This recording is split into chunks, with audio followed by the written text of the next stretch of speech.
आता आपण अर्थालंकारांच्याकडे वळूया. भाषेचे अर्थालंकार कशा स्वरूपाचे आहेत, ज्या अर्थालंकारांचा उल्लेख मी केलेला आहे. अर्थालंकारांच्या मध्ये प्रामुख्यानं उपमा हा अर्थालंकार असतो.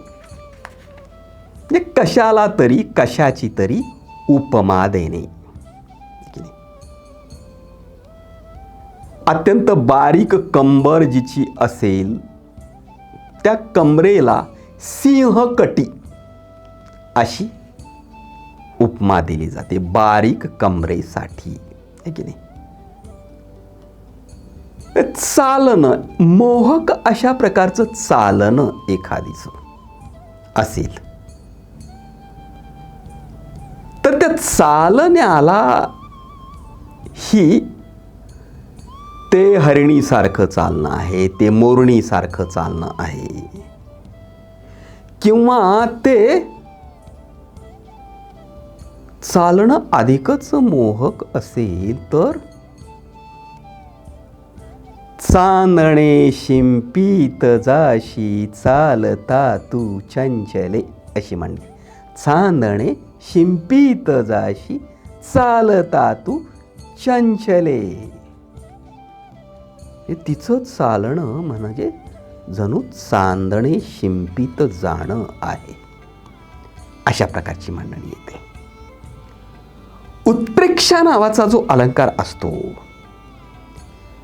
त्यामध्ये उपमेय हेच जणू उपमान आहे.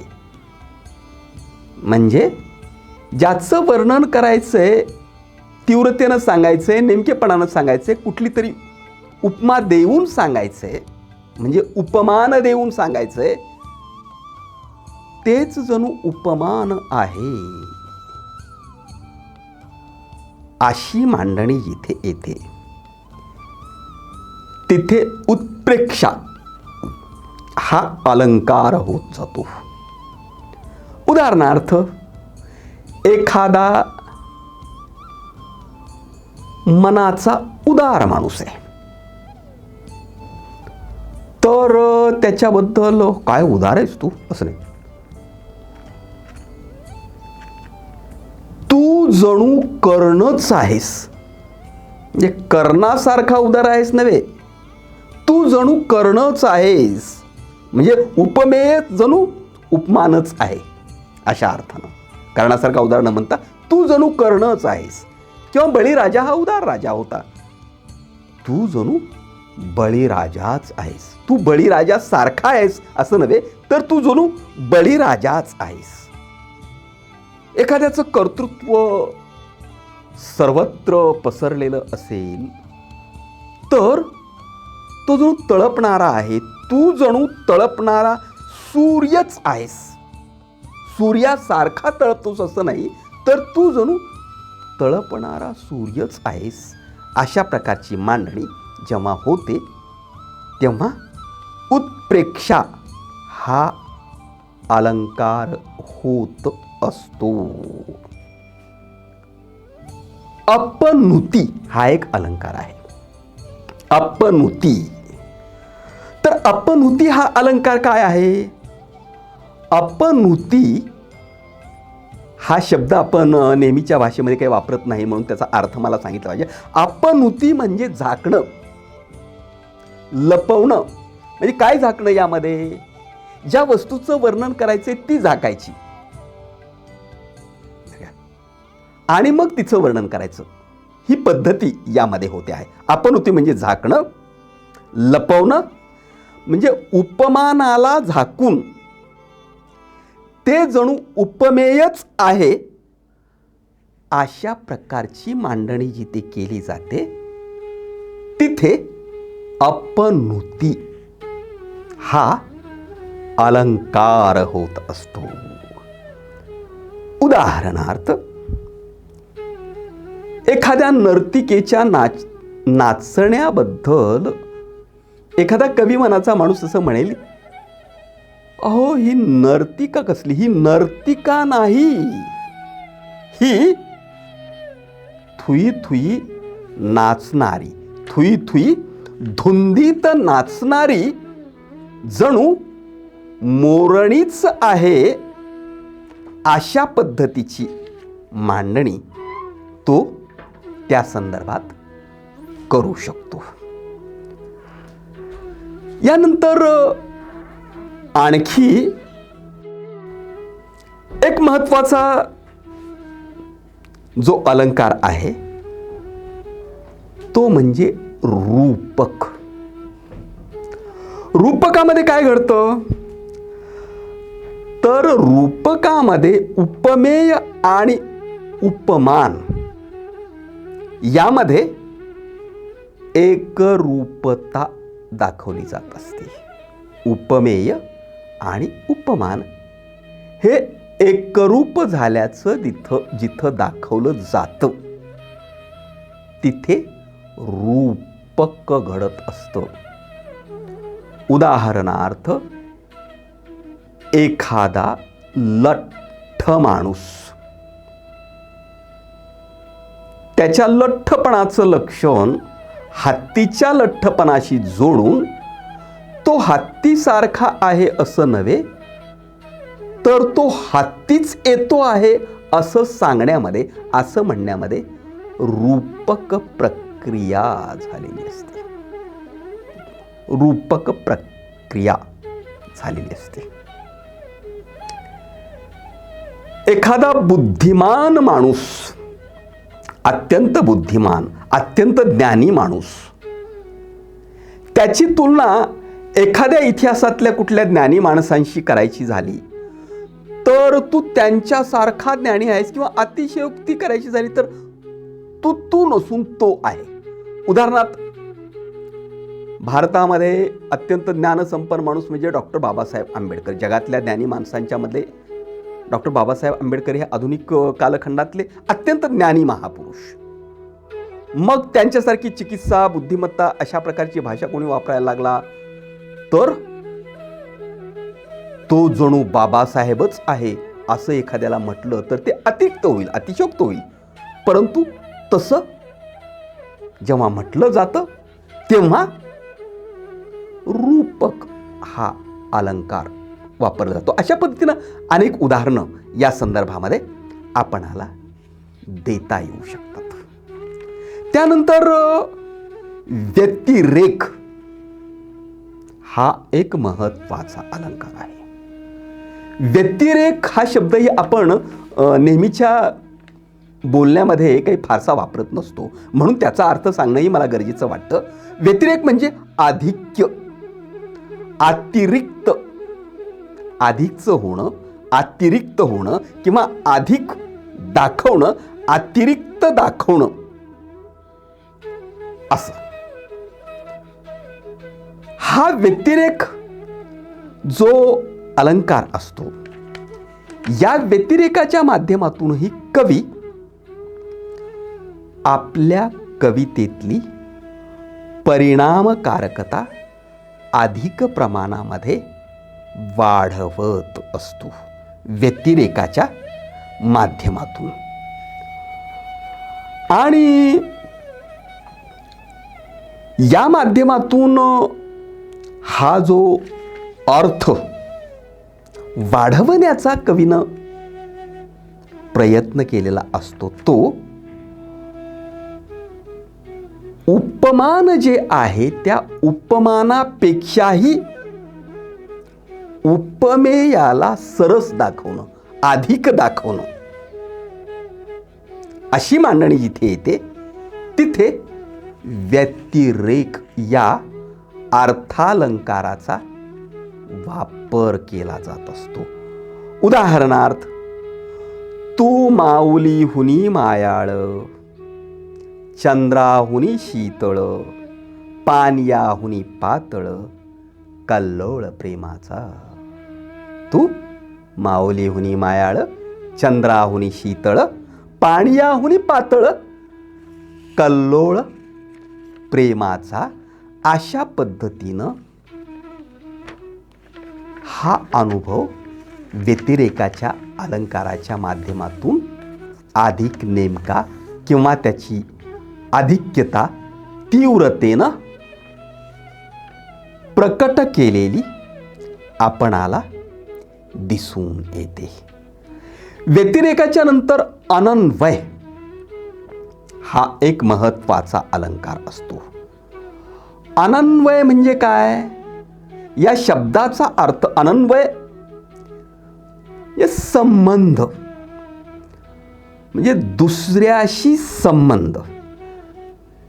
असं काही एखाद्याचं खास वैशिष्ट्य असतं की त्याचंच ते खास वैशिष्ट्य असतं, त्याचा अन्वय दुसऱ्याशी जोडता येत नसतो. अनन्वय ज्याचा संबंध दुसऱ्याशी जोडता येत नाही. उपमान आणि उपमेय हा जो संबंध आपण प्रस्थापित करतो, काही घटकांच्या संदर्भामध्ये असा संबंधच प्रस्थापित करता येत नाही.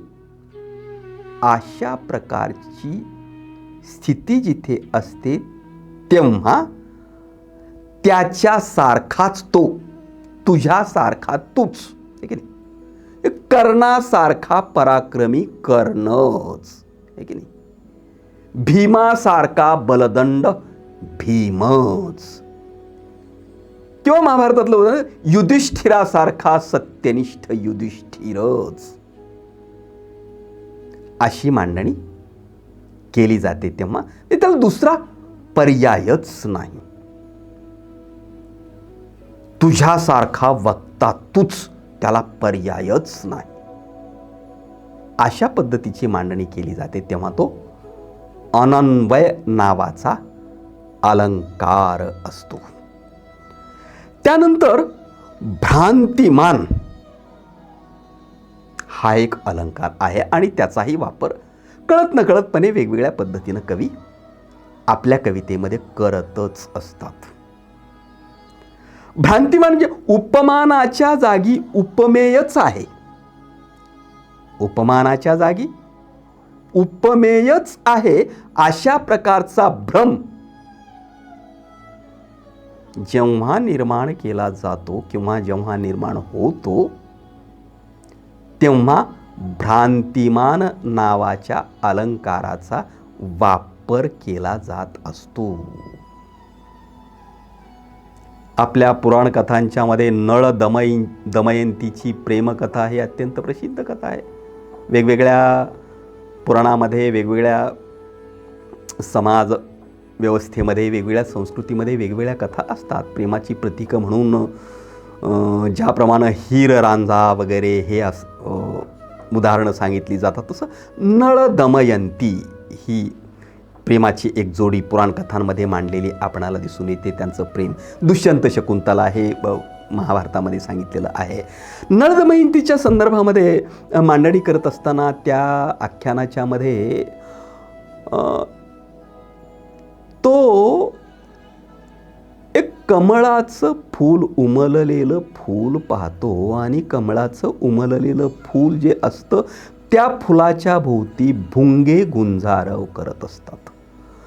कमळाच्या भोवती गुंजारव करणारे भुंगे पाहून नळाला असं वाटतं की ते दमयंतीचे डोळेच आहेत जणू. ते दमयंतीचे जणू डोळेच आहेत आणि म्हणून त्या डोळ्यामध्ये अंजन घालण्यासाठी तो जातो तेव्हा नळाचे पाय पाण्यामध्ये भिजतात, चिखलात फसतात. हा जो अलंकार वापरलेला आहे तो भ्रांतिमान अलंकार याला म्हटलं जातं. अशा पद्धतीची मांडणी अलीकडचे कवीही वेगवेगळ्या पद्धतीनं करत असतात. तर ससंदेह नावाचा एक अलंकार आहे, याचाही वापर होत असतो. ज्यामध्ये ससंदेह म्हणजे संदेह निर्माण होणे, संभ्रम निर्माण होणे. काय उपमान कोणतं आणि उपमेय कोणतं असा संदेह जेव्हा निर्माण होतो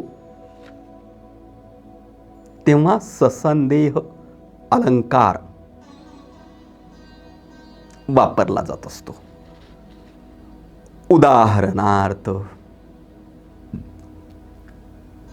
लख चांदण्यामध्ये प्रियकर आणि प्रेयशी बसलेले असताना किंवा पती पत्नी तारुण्य अवस्थेतले बसलेले असताना पती जेव्हा पत्नीच्या सुंदर चेहऱ्याकडं पाहतो तेव्हा त्या सुंदर चेहऱ्याकडं पाहून आणि चंद्राकडं पाहून त्याला असं वाटतं की हा चंद्र, हा चेहरा चंद्र आहे की तो चंद्र आहे.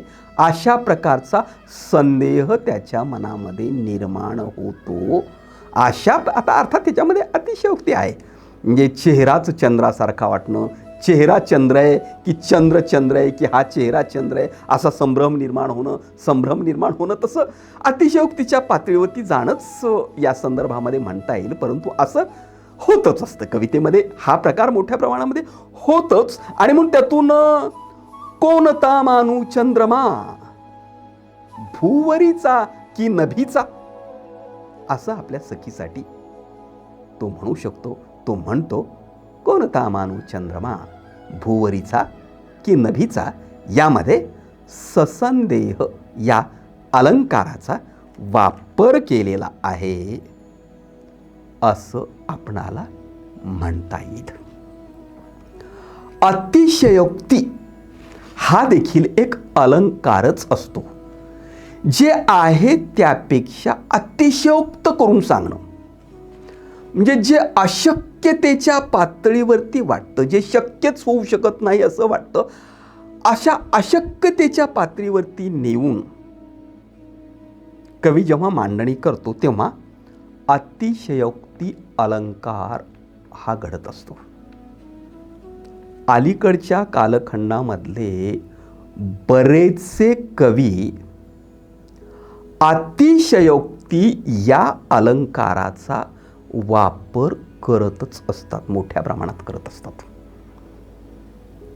आणि अतिशयोक्ती या अलंकाराचा वापर करूनच कविता अगदी दुर्बोधतेकडे नेण्याचा प्रयत्न करतात किंवा तो अनुभव किती तीव्र स्वरूपाचा आहे, किती दाहक स्वरूपाचा आहे, किती ज्वलंत स्वरूपाचा आहे, किती काटेदार स्वरूपाचा आहे, याचं सूचन करण्याचा प्रयत्न कवी करत असतो. आपल्याकडं अनेक कवी ते करतात. एका कवीचं उदाहरण मी तो आपल्या मराठीतले अत्यंत महत्त्वाचे कवी यशवंत मनोहर. यशवंत मनोहरांची कविता ही ज्यामध्ये प्रतिमांचा फुलोरा प्रचंड मोठ्या प्रमाणामध्ये दिसतो. प्रतिमांच्या भाषेमध्ये बोलणारी यशवंत मनोहरांची कविता आहे. आणि त्या प्रतिमांच्या भाषेमध्ये यशवंत मनोहरांची कविता जेव्हा बोलते तेव्हा त्यामध्ये अतिशयोक्ती अलंकाराचा वापर त्यांच्या कवितेमध्ये मोठ्या प्रमाणात केलेला दिसतो. त्याच्याबद्दल मी 3ऱ्या व्याख्यानामध्ये त्यांच्या कवितेतल्या प्रतिमाबद्दल स्वतंत्रपणानं विस्तारानं बोलणारच आहे. पण इथे मी यशवंत मनोहरांनी आपल्या कवितेमध्ये अतिशयोक्ती या अलंकाराचा वापर कशा पद्धतीनं केलेला आहे याचं मासलेवाईक एक उदाहरण तुमच्यासमोर ठेवतो. सूर्य पेरतो काव्यमहीवर. सूर्य, आता सूर्य ही पेरण्याची गोष्ट आहे का? पण त्यात सूचितार्थ आहे. सूर्य पेरतो काव्यमहीवर, हवेस देतो फुले स्वरांची. सूर्य पेरतो काव्यमहीवर, मही म्हणजे पृथ्वी. सूर्य पेरतो काव्यमहीवर, हवेस देतो फुले स्वरांची. सूर्य जन्मतो माझ्या पोटी, अशी संतती मी सूर्याची. अशी संतती मी सूर्याची. इथे अतिशयोक्ती अलंकाराचा वापर आहेच, परंतु तरीही त्यातून अनेकविध गोष्टी सूचित होतात आणि वास्तवातल्या अनेकविध गोष्टींचं सूचन कवीला करायचं आहे. नुसतंच अशक्यप्राय पातळीवरची अतिशयोक्ती इथे नाही, तर कवीनं हा जो कलानुभव प्रकट केलेला आहे तो वास्तवातील काही गोष्टी घेऊन तो अतिशयोक्ती अलंकाराचा वापर करत मांडलेला आपणाला या ठिकाणी दिसतो. त्याने कवितेमध्ये असंही म्हटलं आहे, आम्ही वनव्यात फुललो, आम्ही वनव्यात फुललो, वनवाच जळाला आमच्या सुगंधी जिद्दीने. आता इथं अतिशयोक्ती दिसेल, परंतु अतिशयोक्ती नाही असं कवितेमध्ये खोलवर जाऊन आणि इथली समाजव्यवस्था, इथल्या तळस्तरातल्या माणसांचं वास्तव हे पाहिलं आणि तळस्तरातल्या माणसांनी दाहक अशा वास्तवाला तोंड देऊन जिद्दीनं उभं राहणं, हा सारा अनुभव कवीला इथे प्रकट करायचा आहे. म्हणून आम्ही वनव्यात फुललो, वनवाच जळाला आमच्या सुगंधी जिद्दीने, अशा पद्धतीनं कवी अतिशयोक्ती अलंकाराचा वापर इथे करताना आपणाला दिसून येतो. तर दृष्टांत हाही एक अलंकार असतो. दृष्टांत खरं म्हणजे प्रामुख्यानं गोष्टींच्या मध्ये येत असतो. आपल्याकडं महानुभाव संप्रदायाचं जे वाङ्मय आहे, लीळाचरित्र आणि लीळाचरित्रातूनच निघालेला दृष्टांत पाठ, यामध्ये अनेक दृष्टांतच आहेत. उदाहरणं म्हणजे दृष्टांत म्हणजे छोटीशी कथा. या दृष्टांतामध्ये काय घडत असतं का, दृष्टांतामध्ये एक गोष्ट समजून देण्यासाठी दुसरा एक दृष्टांत दिला जातो, तिच्या भोवती तो उभा केला जात असतो आणि त्यातून ती गोष्ट नेमकेपणानं समजून देण्याचा प्रयत्न केलेला असतो. लोखंड आणि चुंबक जवळ आलं तर ते परस्परांना चिकटणारच.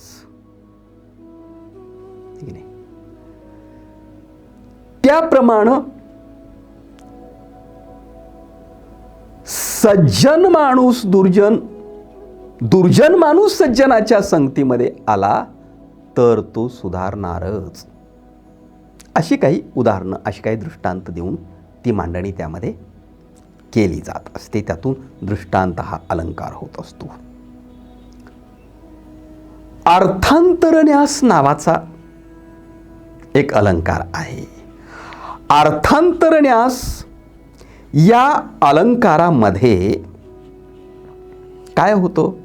आधी अर्थांतर म्हणजे काय? म्हणजे अर्थामध्ये अंतर करणं, अर्थामध्ये बदल करणं किंवा दुसरा अर्थ. अर्थांतर म्हणजे दुसरा अर्थ. न्यास म्हणजे शेजारी ठेवणे, त्या अनुभवाच्या शेजारी दुसरा अर्थ ठेवणं. एखाद्या सामान्य विधानाच्या समर्थनार्थ, एखादं सामान्य विधान आहे, त्या विधानाच्या समर्थनार्थ विशेष उदाहरण किंवा विशेष उदाहरणावरून शेवटी एखादा सामान्य सिद्धांत काढला, तयार केला, मांडला तर अर्थांतरन्यास हा अलंकार तयार होत असतो. उदाहरणार्थ, दुष्टाला बोध रुचत नाही, सापाच्या तोंडात दूध होते गरळ. मी अगदी सुलभ करून मांडण्याचा हे प्रयत्न करतोय. दुष्टाला बोध रुचत नाही, सापाच्या तोंडात दूध होते गरळ. गरळ म्हणजे विष. कुत्र्याचा शेपूट नळीत घातलं तरी होत नाही सरळ. कुत्र्याचं शेपूट नळीत घातलं तरी होत नाही सरळ. इथं दोन अर्थ परस्परांच्या समोर ठेवलेले दिसतात आणि त्यातून अर्थांतरन्यास हा अलंकार तयार झालेला दिसतो. आणखी एक अलंकार आहे ज्याला कोणी अलंकार म्हणणार नाही, परंतु तो अलंकारही असतो आणि त्याचा वापर कवितेमध्ये मोठ्या प्रमाणात झालेला असतो. हा काय अलंकार झाला का असं कदाचित कोणी म्हणेल. म्हणजे हा अलंकार काय? स्वभावोक्ती. स्वभावोक्ती ही देखील नेमकेपणानं, सुस्पष्टपणानं एखाद्याचं खास लक्षण, एखाद्याचं खास विशेष, त्याचंच ते असलेलं नेमकेपणानं जशास तसं मांडणं म्हणजे स्वभावोक्ती. फोटोग्राफीसारखं जशास तसं समोर ठेवणं म्हणजे स्वभावोक्ती. आणि ज्यामध्ये उपमा नाही, प्रतिमा नाही, रूपक नाही, काही नाही, आहे तसं सरळ सरळ सांगणं, आहे तसं सरळ सरळ सांगणं म्हणजे एखाद्या गोष्टीचं, एखाद्या वस्तूचं वैशिष्ट्य आहे तसं सांगणं म्हणजे स्वभावोक्ती. अशा पद्धतीची मांडणी करणाऱ्या कविताही असताच. म्हणजे कविता म्हणून जी मांडणी केली जाते त्यामध्ये बऱ्याच कविता अशा असतात की त्या कवितेमध्ये भाषिक वैशिष्ट्यामधील अभिधा हीच शक्ती वापरली जाते. म्हणजे अभिधा ही शक्ती कथा कादंबरीमध्ये, वैचारिक लेखनामध्ये वापरायची असते. लक्षणा ही तिथे थोड्या प्रमाणात येऊ शकते, पण व्यंजनेचा वापर कवितेमध्ये अधिक प्रमाणात असतो. परंतु अभिधा या शक्तीचा वापर कवितेमध्ये सुद्धा केला जातो. ती कविता तशी फार खोलवर नेणारी नसते आणि ती अधिक काव्यात्म झालेली नसते, तर ती काहीसा वरवरचा तरीही महत्त्वाचा एक अनुभव मांडत असते. आणि बऱ्याच कविता अशा कविता असण्यापेक्षा पद्य असतात. सगळंच पद्य कविता नसतं, काव्यात्म नसतं. काव्यात कविता होण्यासाठी काव्यात्मकता येणं, सूचकता येणं, अधिक महत्त्वपूर्ण काहीतरी सांगणं, मांडणं, नुसतं सांगणं नाही, प्रत्ययाला आणून देणं हे महत्त्वाचं असतं. स्वभावोक्तीमध्ये अनेक कविता असतात, अनेक ओळी असतात नव्हे, अनेक कवींच्या कवितातील बऱ्याचशा ओळी स्वभावोक्तीतल्या असतात आणि काही ओळी मग काव्यात्मक स्वरूपाच्या असतात असं आपणाला म्हणता येऊ शकतं. मर्ढेकर, बाशी मर्ढेकर हे मराठीतले नवकवी आहेत आणि त्यांनी परंपरागत लयीमध्ये मोठ्या प्रमाणामध्ये कविता लिहिल्या. नवी प्रतिमासृष्टी, पंक्चरलेल्या रबरी रात्री यासारख्या कविता, यासारख्या प्रतिमा त्यांनी निर्माण केल्या. मी एक मुंगी तू एक मुंगी अशासारख्या कविता लिहिल्या. पिपात मेले ओल्या उंदीर ही जाणीव मांडली. त्यांनी अगदी स्वभावोक्तीमध्ये सुद्धा काही कविता लिहिल्या. त्यांची गणपतवानी बिडी पिताना चावायचा नुसतीच काडी, अन म्हणायचा अन मनाशीच की या जाग्यावर बांधीन मी माडी. त्याचं यथातथ्य वर्णन स्वभावोक्ती मांडलेली यामध्ये आपल्याला दिसून येते. त्यात प्रतिमा, प्रतीक वगैरे काहीही नाही आहेत.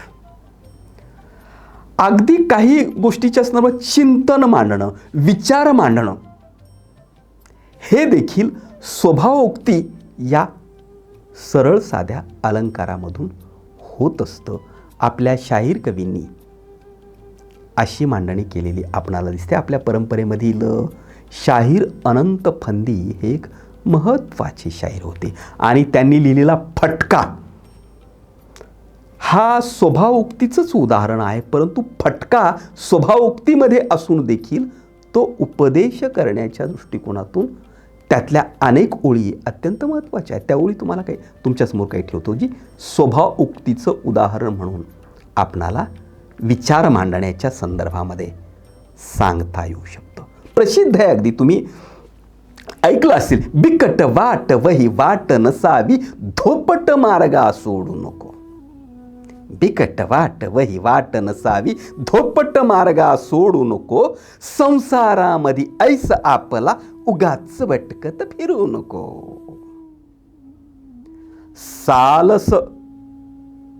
सालसपण धरुनी निखालस, खोट्या बोला बोलू नको. सालसपण धरुनी निखालस, खोट्या बोला बोलू नको. अंगी नम्रता सदा असावी, राग कुणावर धरू नको. माय बापावर रुसू नको, माय बापावर रुसू नको. दूर एकला बसू नको. माय बापावर रुसू नको, दूर एकला बसू नको. व्यवहारामध्ये फसू नको, कधी रिकामा बसू नको. परी उलाढाली भलत्या सलत्या पोटासाठी करू नको.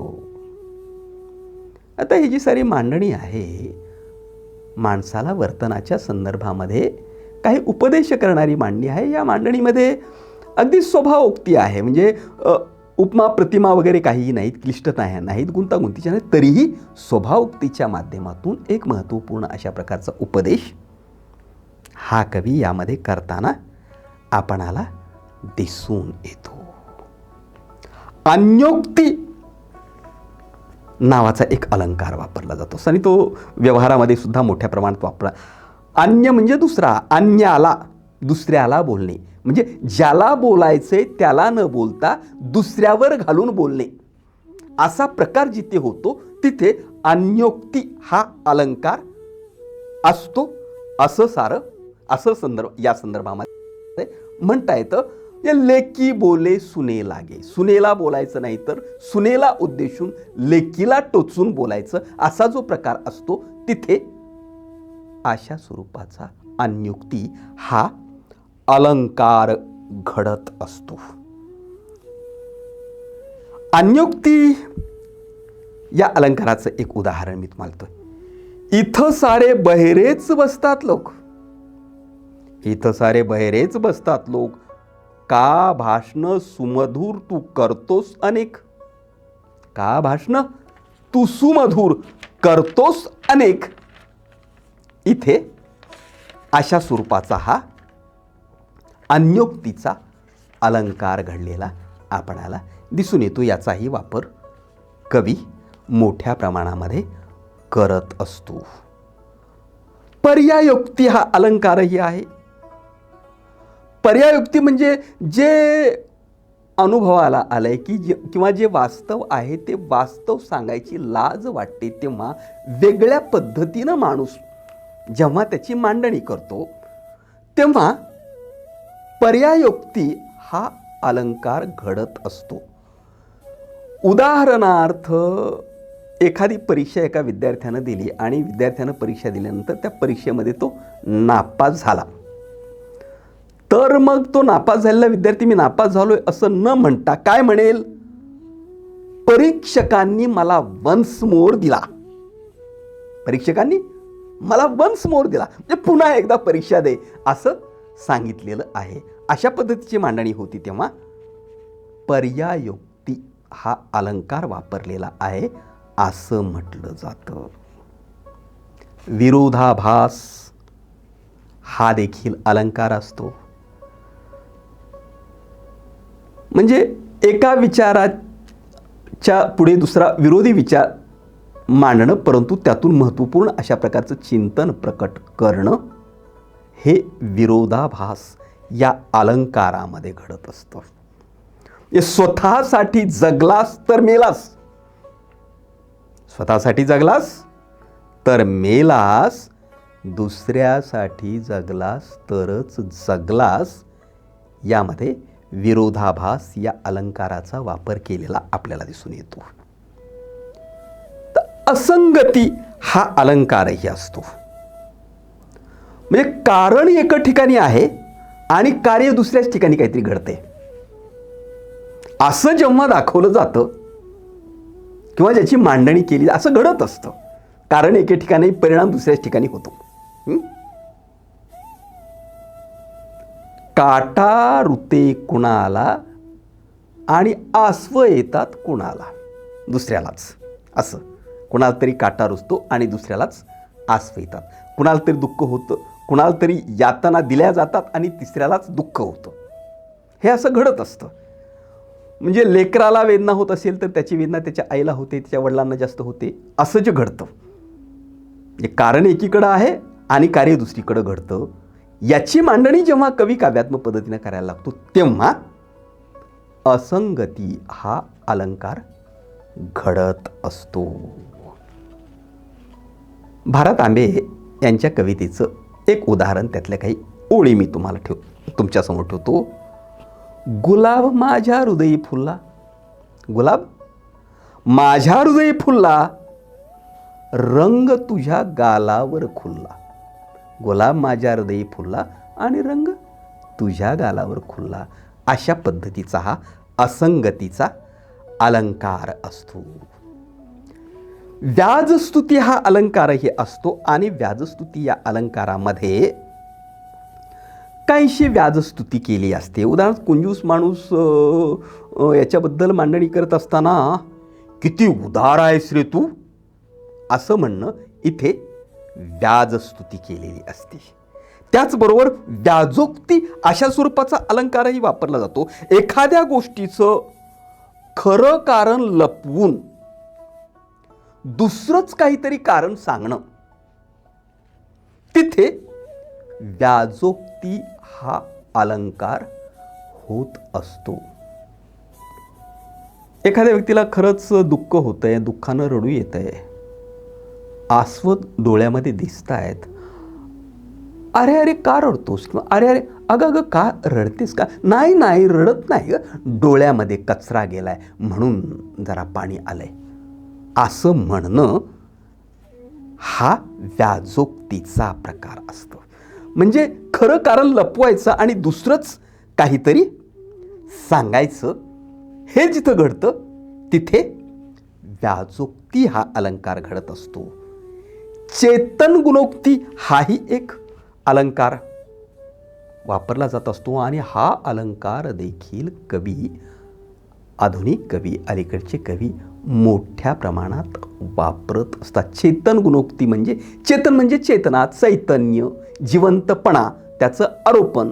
हे चेतन गुणोक्ती म्हणजे सजीवत्वाचा किंवा मनुष्यत्वाचा, मनुष्याच्या हालचालीचा, निसर्गातल्या वेगवेगळ्या घटकावर आरोप करणं आणि त्याच्यामध्ये ती चेतना निर्माण करणं, असा प्रकार जिथे होतो तिथे चेतन गुणोक्ती होते आणि त्यातून तशा प्रकारचा अलंकार घडत असतो. चेतन गुणोक्ती हा अलंकार रानातल्या बोरी बाभळीच्या संदर्भामध्ये, बोरी ओ बाभळी झाल्या मायेच्या नारी, केळ कमळन झाली प्रसूत दुपारी, अशी मांडणी कवी नाधो मानोरांनी एका कवितेमध्ये केली. इथं चेतन गुणोक्ती हा अलंकार मोठ्या प्रमाणामध्ये वापरलेला आपणाला दिसून येतो. अशा स्वरूपाचे अलंकार वेगवेगळ्या पद्धतीनं, आपणाला जमेल त्या पद्धतीनं, कळत नकळतपणानं कवी वापरतच असतो आणि त्यातून त्याच्या कवितेतला अनुभव जिवंतपणानं, उत्कटतेनं, प्रत्येकारी रीतीनं मांडण्याचा तो प्रयत्न करत असतो. याशिवायही कवितेच्या भाषेमध्ये इतर काही घटक येत असतात आणि इतर काही घटकांच्या मध्ये अलीकडं जो घटक मोठ्या प्रमाणामध्ये येऊ लागलेला दिसतो, तो घटक म्हणजे मिथकांचा वापर किंवा नवी मिथकं घडवणं. मिथक म्हणजे आपण त्याला पुराणकथा म्हणू सोप्या भाषेमध्ये. वेगवेगळ्या संस्कृतीमध्ये वेगवेगळ्या स्वरूपाची काही मिथकं असतात, मिथ्स असतात, पुराणकथा असतात आणि त्या पुराणकथांचा, त्या मिथकांचा समाज मनावर फार प्रभाव असतो. परंपरेनं ज्या अर्थानं ती मिथकं सांगितली जातात, मांडली जातात, त्याचा नवा अन्वयार्थ सांगत सांगतही मिथकांचा वापर कवी करत असतात आणि या मिथकांच्या नव्या वापरातून वर्तमानकालीन वेगळा नवा अन्वयार्थ लावण्याचा प्रयत्न केला जात असतो. आपल्या भारतीय संस्कृतीमध्ये राम, कृष्ण, सीता, द्रौपदी ही सारी मिथक आहेत. कर्ण, एकलव्य ही मिथकच आहेत. अशा या साऱ्याच मिथकांचा वेगवेगळ्या पद्धतीनं वापर हा केला जात असतो. त्र्यंबक सपकाळे यांच्या कवितेमध्ये असा प्रश्न कवीनं विचारलेला आहे, हे भारत माते तू मला प्रेम वात्सल्य केव्हा दिलेस? हे भारत माते, तू मला प्रेम वात्सल्य केव्हा दिलेस या काल प्रवाहात. मी कर्ण न होता इडिपस होऊन तुझ्या शय्येवर आलो तर मी काय करू. अशा प्रकारचा प्रश्न कवीनं उपस्थित केलेला आहे. या देशातल्या तळस्तरातल्या माणसांचं दुःख कवीनं तिथे मांडलेलं आहे. इडिपसची एक मिथ आहे, ती पाश्चात्य संस्कृतीतली मिथ आहे आणि त्या मिथकामध्ये एका स्त्रीचा मुलगाच तिच्या शय्येवर जाण्याचा संदर्भ आहे. त्याचं विश्लेषण मी विस्तारानं करत नाही, केव्हा तरी करेन. तर ही मिथकं कवी वापरत असतो आणि या मिथकाच्या वापरामधून एक नवा आशय, नवं सूत्र, नवा विचार, नवं चिंतन, नवी अनुभूती मांडण्याचा प्रयत्न करत असतो. अशा पद्धतीनं कवितेची भाषा ही घडत असते. अभिधा, लक्षणा, व्यंजना या ज्या भाषेच्या शक्ती असतात, त्या भाषेच्या शक्तीमधील सगळ्याच शक्तीचा वापर करणाऱ्या कविता असतात. परंतु अभिधा शक्तीचा वापर करणाऱ्या कविता ह्या बहुतांशानं वरवरच्या राहत असतात, त्या उत्कट बनत नसतात. परंतु व्यंजनेचा आणि व्यंजनेच्या अनेकविध शक्ती भाषेच्या अलंकाराच्या माध्यमातून मी ज्या मांडल्या, त्याचा वापर जेव्हा उत्कट रीतीनं कौशल्यानं कवीला करता येतो, तेव्हा कवीची भाषा अत्यंत प्रत्ययकारी होते आणि ती कविता देखील अत्यंत प्रत्ययकारी होत असते. या माझ्या मांडणीचा कविता लेखन करण्यासाठी आणि कवितेचा आस्वाद घेण्यासाठी काहीसा उपयोग होईल अशा प्रकारची अपेक्षा मी करतो. आणि पुढचं व्याख्यान आपण प्रेम आणि निसर्ग कवितेची भाषा या विषयावरचं ऐकू. तूर्त इथे थांबू. धन्यवाद.